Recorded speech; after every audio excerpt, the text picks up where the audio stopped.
8th गाखोनाय लेंगुवेजफ्रा होनो मोनोब्ला दिनै बर' रावा मानो APSC एग्जामखौ मानो होनो मोना जोंनि गथ'फ्रा प्राइम मिनिस्टार हम मिनिस्टार ल मिनिस्टार बिथांमोननो जोङो सेपारेट स्टेट इमिडियेटलि जोंनो होनायनि राहा लामा लानांसिगौ होननानै मेम'रेन्डाम होनानै फैखांबाय बावैनो जोङो पार्लियामेन्टनि बाजेट सेसन समाव प्राइम मिनिस्टार हम मिनिस्टारखौ लोगो हमनो आरो जों थांफिनबावगोन आंबो फैनो हानानै खोब गोसोआव गोजोननाय मोनदों आरो जिबायदि नुफैबाय आङो जे जथुम्माया नांगौ रोखोमैनो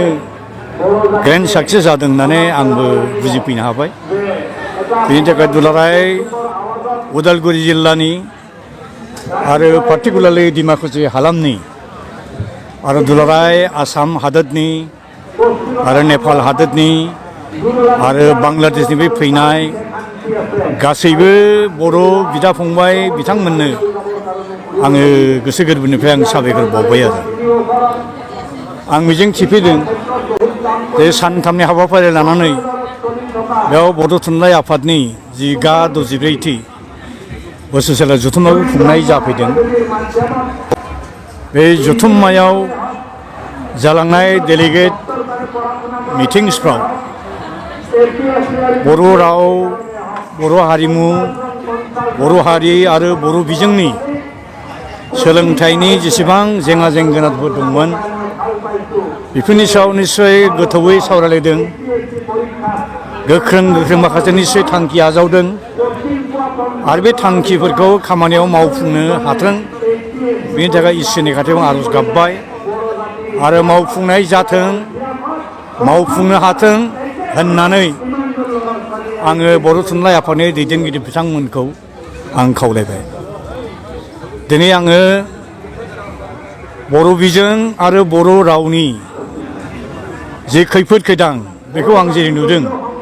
बेखौ आं फंनैसो नोंथांमोननि चेनेलनि गेजेरजों जोंनि बर' फिसाफोरनो आं फोरमायनो लुबैदों आथिखालाव आंनि नुनायाव बर' बिजों आरो बर' रावखौ जोंथ' बर' हारिया थैथां बेसेबांबा जुग जुजिबोबाय जुजियै दिनै बेसेबांबा गोजौ थाखोआवबो जों लाबोनो हाबाय बर' रावा भारत संबिजितनि 80 सिडुलावबो 2003आव स्टेटास एबा मर्यादा मोनबाय 1963निफ्राय जागायनानै बर' रावा सोलोंथाइनि बिजों महरै दिनै बेसेबां गोजौ दावखोबाय इउनिभार्सिटि लेभेलाव मास्टार डिग्री कर्ससिम इन्ट्रडिउस जाबाय बर' रावखौ लानानै गोबां गोरों गोराफ्रा थेसिस लिरबाय रिसार्च खालामबाय PhD मोनबाय आरो बर' रावा दिनै आसाम रायजोनि एस'सिएट स्टेट अफिसियेल लेंगुवेज जाबाय नाथाय बे रावखौ फोथैनो थाखाय सिथारनो थाखाय गोबां गिथाव बाथाव खैसार सानायाबो दिनै जोबनो थाङाखै दिनै मा जानो थांगासिनो दं गुदि फरायसालिफ्राव आरो गेजेर फरायसालिफ्राव इभेन हाई स्कुल फरायसालिफ्राव बर' मिडियामनि फरायसुला फरायसुलिफोरनि अनजिमाया खमायलांबाय बाङाय जालांबाय बिनि प्रिटेक्सआव अजुहाताव मा खालामगासिनो दं गभर्नमेन्टआ मोनसे गामिनि फरायसालिखौ गुबुन गामिनि फरायसालिफोरजों गोजान गोजान जायगायाव थानाय फरायसालिफोरजों सरजाबनाय निजि प्रसेस खालामदों बे जोंनि थाखाय बिराद गिथाव बाथाव खैफोद गोनां मोनसे सिटुएसन बियो दा बे बिथिङाव आंनि बुजिनायाव बेखौनो नुदों आङो दिनै 2020 मायथाइयाव गभर्नमेन्ट अफ इन्डिया गोदान इडुकेसन पलिसि एनाउन्स खालामदों बे गोदान इडुकेसन पलिसियाव प्राइमारि एबा गुदि फरायसालियाव फरायसाफोरनि अनजिमाया 30 थाब्लासो सासे फोरोंगिरि मोनो जाहैदों आरो आपार प्राइमारियाव सासे फोरोंगिरि मोननांगौब्ला 35सिम फरायसा थानांगौ जाहैदों जेराव जोंनि बर' फिसाफोरखौ ट्राइबेलफोरखौ 1975-76आव नेशनेल इमारजेन्सि पिरियडआव जबरदस्ति खायदा कौशल खालामनानै फेमिलि प्लेनिं लाहोनानै जोंनि सुबुं बिसानखौ खमायनानै होलांखांबाय गभर्नमेन्टआनो बिनि उनाव जोंनि बर' गामिफ्राव बर' ओनसोलाव जेसेबां हेल्थ एन्ड मेडिकेल केयार जों मोननांगौमोन बेखौ जों मोननो हायाखै जोंनि ओनसोला मेलेरिया जों बुंफबनाय ओनसोल बियो मेलेरिया बेमारावबो गोबां जोंनि बर' फिसाफोर गोदो गोदो थैलांदों दाबो थैयो बिनि जाहोन आरो गोबां जाहोनाव थाखा फैसा गैयै रांखावरि अबस्था गाज्रिनि जाहोनाव दिनै बर' मानसिनि बुजिनायनि जिथु बिसान फार्टिलिटि रेट बे गोबां खमायलांबाय आरोखि बबेबा गामियाव बोसोराव सासेबो गथ'आनो बुजिया दा बेबायदि सिटुवेसनाव जे मोनफ्रोमबो बर' गामियाव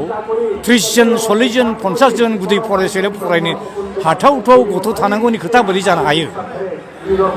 बेखायनो जोंनि बर' थुनलाइ आफाद बर' फरायसा आफाद आरो बर' हारिया एसे हलनो भारत गभर्नमेन्टखौ नारसिननानै जे बे निउ एडुकेसन पलिसिया जि पिटिआर पिउपिल टिचार रेशिय' जिखौ खाना होदों नर्म्स बे नर्म्सखौ खमायनानै 7 जा 6 जन जा 7 जन जा फरायसालिफ्राव जोंनि स्कुलफ्रा थांनानै थानांगौ फोथांना लाखिनांगौ बिनि सायाव गोख्रों डिसिसन लानानै गभर्नमेन्ट अफ इन्डियाखौ मुभ खालामनांगौ नारसिननांगौ आरो जेसेबां फरायसालिफ्रा बेसेबांबा बोसोरनि सिगां गायसंजादोंमोन बे फरायसालिफ्रा दिनैबो प्रभिन्सियेल जायाखै बे प्रभिन्सियेल जायै M E school L P school high स्कुलफोरखौ प्रभिन्सियेल खालामनांगौ आरो जोंनि बड'लेण्ड ओनसोलाव जेसेबां कलेजफोर दं भेन्सार कलेज बे कलेजफोरखौबो इमिडियेटलि प्रभिन्सियेल खालामनांगौ आरो जेसेबां फरायसालिफ्राव फोरोंगिरि गैया लांदां पस्ट दं बेफोरखौबो immediately special test exam conduct खालामनानै बिटिसि गभर्नमेन्टआनो बे भेकेन्ट पस्टफोरखौ फिलआप खालामनायनि बेबस्था लानांगौ आरोखि दिनै मा खालामगासिनो दं टेस्ट आनजादखौलायनो आसाम गभर्नमेन्टआ लानो हायो माबोरै जाखो बियो भाइटेल कुइसन जेराव बिटिसि गभर्नमेन्टनो कलेज लेभेलसिम जेनेरेल इडुकेसननि साबजेक्टखौ डिपार्टमेन्टखौ ट्रेन्सफार खालामखाबायब्ला अब्ला आप टु कलेज लेभेलसिम फोरोंगिरिफोरनि सेलेक्शननि जिथु टेस्ट इन्टारभिउ बेखौ लानो हानायनि अधिकारा बिटिसि गभर्नमेन्टआव दङ थानांगौ बेनिखायनो बिटिसि एडमिनिस्ट्रेसन गभर्नमेन्टआ दा बावैनो कलेज लेभेलसिमनि फोरोंगिरिफोरनि भेकेन्सि पस्टखौ फिलआप खालामनो टेट एग्जाम लानांगौ ना मा एग्जाम लानांगौ बेखौ लानायनि बेबस्था खालामनांगौ आंनि लुबैनाय हास्थायनाय बे आंनि एडभाइसआ बे आरो ओमफ्राय मोनसेया मा दिनै जोंनि बड' लेंगुवेजनि बड' मिडियामनि गोथौथिया बेसेना जे लासै लासै जामलांदों बिनि जाहोना बेबो जे मोनसे रावा जुदि इक'नमिकेलि भायेबल लेंगुवेज जायाब्ला बेहा जुदि इक'नमिक भायेबिलिटि थायाब्ला बे रावखौ रायनानै बाहायनानै जुदि थाखा फैसा रांखावरि मोनाबा साख्रि बाख्रि मोनाबा बेफार बानिज्यआव लाब जायाब्ला बे रावखौ सोर मानो रायनो बे रावखौ मानो बाहायनो दा बे रावखौ बड' रावखौ इक'नमिकेल भायेबल जुदि खालामनांगौब्ला इक'नमिकेलि इउटिलिटि गोनां खालामनांगौब्ला दा बावैनो एटलिस्ट आं दहाय बुंदों माखासे चेनेलफ्राव इन्टारभिउ होनायाव जे नैबे 64 एनुवेल कनफारेन्स जि कनफारेन्सआ डिमाकुसियाव जदों बे कनफारेन्सआवनो गोख्रों मोनसे थांखि लानानै आसाम गभर्नमेन्ट भारत गभर्नमेन्टखौ गोख्रोङै नारसिननांगौ दि दा बावैनो आसाम एसेम्ब्लियाव बड' रावखौबो आसाम रायजोनि वान अफ द स्टेट अफिसियेल लेंगुवेजेस खालामनांगौ असमिया रावनो जि रोखोमनि स्टेटास मर्यादा होदों एखे रोखोमनि मान सन्मान स्टेटास होनांगौ अब्लासो मा जागोन बर' रावनि दामाबो गोसा जागोन आरोखि दिनै 2020 मायथाइयाव बिटिआर एकर्डनि गेजेरजों बा एकर्डनि रिजाल्ट हिसाबै आसाम एसेम्ब्लिया मोनसे बिल पास खालामनानै बड' रावखौ एस'सियेट अफिसियेल लेंगुवेज हिसाबै स्वीकृति होदों खिन्थु बियो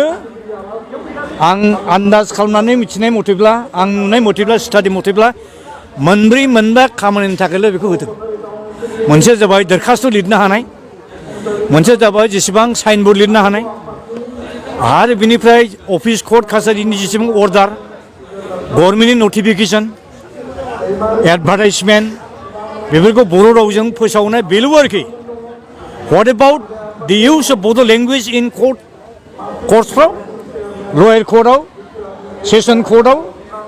गुवाहाटी हाइ कर्टआव जोंनि बर' रावा मानो बाहायजानो मोना हा जोंनि उकिला मानो बर' रावजों डिबेट नांनो मोना बर' रावजों मानो आसाम पाब्लिक सार्भिस कमिसननि एग्जाम होनो मोना बर' रावजों जुदि UPSC एग्जाम जुदि होनो मोनोब्ला IAS IPS हा 8th सिटाव गाखोनाय लेंगुवेजफ्रा होनो मोनोब्ला दिनै बर' रावा मानो APSC एग्जामखौ मानो होनो मोना जोंनि गथ'फ्रा बर' रावजों मानो आसाम जुडिसियेल सार्भिस होनो मोना बर' रावजों गुबुन गुबुन लाइन डिपार्टमेन्टनि जेसेबां एग्जाम जायो इन्टारभिउ जायो बेयाव मानो आनजाद होनो मोना दा बेनि थाखायनो इमिडियेटलि बर' रावखौ आसाम रायजोनि वान अफ द स्टेट अफिसियेल लेंगुवेज जाहोनो हानांगौ आरोखि 1950आवसो एसामिस लेंगुवेजाबो 8th सिडिउलाव हाबदों संबिधाननि 8th सिडिउलाव द'थि सिडिउलाव जोंनिया 2003आव हाबदों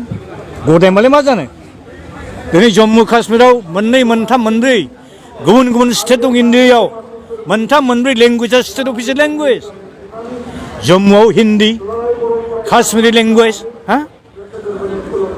गोबां लेंगुवेजा स्टेट अफिसियेल लेंगुवेज उर्दुआबो स्टेट अफिसियेल लेंगुवेज हिन्दीबो स्टेट अफिसियेल लेंगुवेज साउथ हिन्दीयावबो तामिल तेलुगुआवबो स्टेट अफिसियेल लेंगुवेज इंलिशबो अफिसियेल लेंगुवेज बेबायदि एग्जाम्पल दंब्ला जोंनि आसामाव मानो जानो मोना बेंगलि लेंगुवेजा बर' भेलियाव स्टेट अफिसियेल लेंगुवेज जोंनियाव मानो जानो मोना 1960आव असमिया रावखौल' जबरदस्ति स्टेट अफिसियेल लेंगुवेज बानायनायनि जाहोनावनो जोंनि नागा बिदा फंबाय मिज'फ्रा गार' खासिया जयन्तिफ्रा अरुणाचलिसफ्रा दुखु मोननानै रागा जोंनानै थानो हायैनि एसेबां गिलु बालु सोमावसारनायनि जाहोनाव आसाम रायजोनिफ्राय आलादा रायजो दानाय बिथांमोना गुबुन जानानै थांनो गोनां जायो दा जोंखौ बेखौ लुबैदों नामा बेफोर सिटुएसनजों दिनै आसाम रायजोनिफ्राय गुबुन जानानै सेपारेट बदल जानानै थांनो जोंखौ नारसिनदों जोंखौ थिनदों जोंहाबो उफाय गैया जोंनो जोंनिनो लास्ट फाला दा बियो आसाम रायजोनिफ्राय गुबुन जानानै थांनांगौनि थाखाय जोंखौ बाध्य खालामदों उफाय गैया बेसेबां थगायबावनो एनाफ इज एनाफ बारा थगायनो हाया 100था मोसौ अरथारब्ला मोसाबो गावनो थैनांगोन होननाय जिनिसा जेननांगोन आसाम गभर्नमेन्टआबो भारत गभर्नमेन्टआबो आंहाथ' बिराद गोख्रों फोथायनाय दङ इमिडियेटलि जों जुदि गोख्रोङै खौसेथियै बर' जाथि एज ए हल इउनाइटेडलि स्टेन्ड जुदि खालामनो हायोब्ला डेम'क्रेटिक मास मुभमेन्टखौ जों लागातार खालामफिननो हायोब्ला सेपारेट स्टेटखौ जों दा बावैनो मोनगोन बे आंनि मिजिंथि आरोखि इमिडियेटलि दाखालि जोङो दिल्लीयाव आधा मास थाहैनानै भारत गभर्नमेन्टनि राष्ट्रपति प्राइम मिनिस्टार हम मिनिस्टार ल' मिनिस्टार बिथांमोननो जोङो सेपारेट स्टेट इमिडियेटलि जोंनो होनायनि राहा लामा लानांसिगौ होननानै मेम'रेन्डाम होनानै फैखांबाय 25 डिसेम्बराव आङो इण्डियाननि इउनियन ल' मिनिस्टार अर्जुन राम मेघाल बिथाङा आंनि गोदोनि MP लोगोखा आरोखि बिथांखौ लोगो हमनानै मेम'रेन्डाम होबाय आङो जों रायज्लायबोबाय ओमफ्राय union minister for tribal affairs Jual Oram बिथांखौबो लोगो हमनानै जों गोबां बाथ्रा रायज्लायबोना फैबाय दा बावैनो जोङो पार्लामेन्टनि बाजेट सेसन समाव प्राइम मिनिस्टार हम मिनिस्टारखौ लोगो हमनो आरो जों थांफिनबावगोन आरोखि दा आंनि लास्ट हाम्बल आपिला जोंनि बर' फिसाफोरनिसिम बर' राव थुनलाइ सोलोंथाइ बर' जातिखौ फोथांनो थाखाय खौसेयै जानजि खाफ्रानांगौ गावजों गावनि गेजेराव जि एना एनि साननाय गोरोन्थि सानफ्रांलायनाय गासै बावजोबनांगौ राजखान्थिनि गोजौआव थानानै खौसे जांख्रिखांफिननानै सेपारेट स्टेट बड'लेण्डखौ थाबैनो आदाय खालामनो थाखाय जों जानजि खाफ्रानांगौ बेनो आंनि लास्ट खावलायनाय आरोखि गोजोन्थों।